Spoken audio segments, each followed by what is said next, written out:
início. Há uma história que você provavelmente ouviu desde criança. Ela começa com uma frase simples, repetida por pais, professores, chefes e motivadores de palco. Trabalhe duro e você vai chegar lá. É uma história bonita, tem estrutura, tem lógica. Tem uma promessa embutida que parece justa. Você coloca esforço, o mundo devolve resultado. O problema é que muitos homens seguiram essa história à risca. Trabalharam, acordaram cedo, dormiram tarde. Sacrificaram fins de semana, relacionamentos, saúde. Fizeram tudo que a narrativa pedia. E ainda assim, a prosperidade que a história prometia continuou parecendo uma linha no horizonte. Sempre visível, nunca alcançável.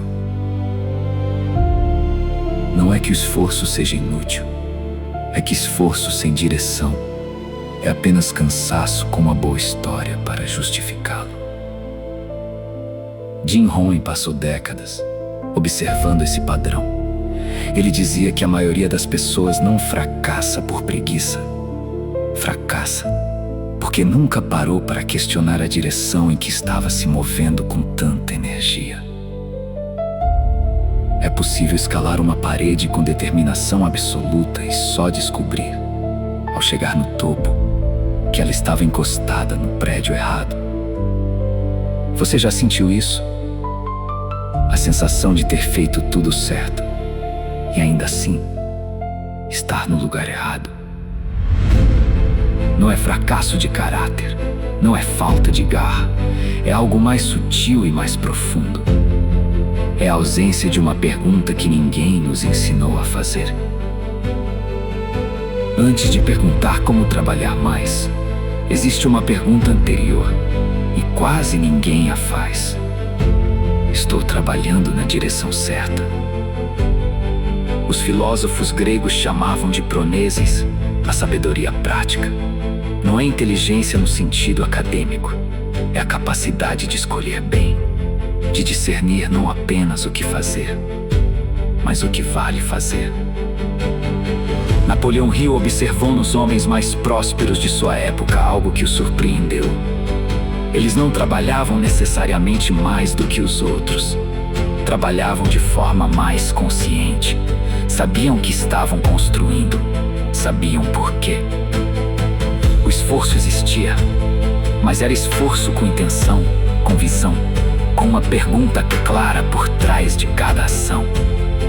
E a pergunta raramente era: como posso trabalhar mais? Quase sempre era: o que realmente cria valor? Para quem? Porque eu. Virada. Existe uma crença invisível que muitos carregam sem perceber. A de que mais esforço é sempre a resposta. Que se algo não está funcionando, a solução é fazer o mesmo, porém com mais intensidade. Essa crença é confortável porque parece virtuosa, parece disciplinada, parece responsável. Mas ela pode ser, silenciosamente, a maior armadilha da sua vida financeira. Porque ela dirige o olhar para dentro, para a quantidade de energia que você está gastando, e tira o olhar de onde ele deveria estar. Na qualidade do que você está construindo, no valor que você está entregando, na pergunta que você ainda não se permitiu fazer. A prosperidade raramente recompensa quem mais se esforça. Ela recompensa quem mais enxerga e age a partir do que vê. Isso não é um convite para trabalhar menos. É um convite para trabalhar diferente. Para pausar, mesmo que por alguns minutos, antes de agir, para perguntar, para observar suas crenças sobre esforço e riqueza, como se fossem objetos numa mesa, e não verdades gravadas em pedra. Porque talvez a pergunta que vai mudar tudo não seja uma nova técnica. Talvez seja simplesmente esta: A história que eu acredito sobre como a riqueza funciona, ela é verdadeira? Ou é apenas a história que me contaram? Respire. Não há pressa para responder. Mas há uma diferença enorme entre quem nunca fez essa pergunta e quem, um dia, finalmente parou para fazê-la.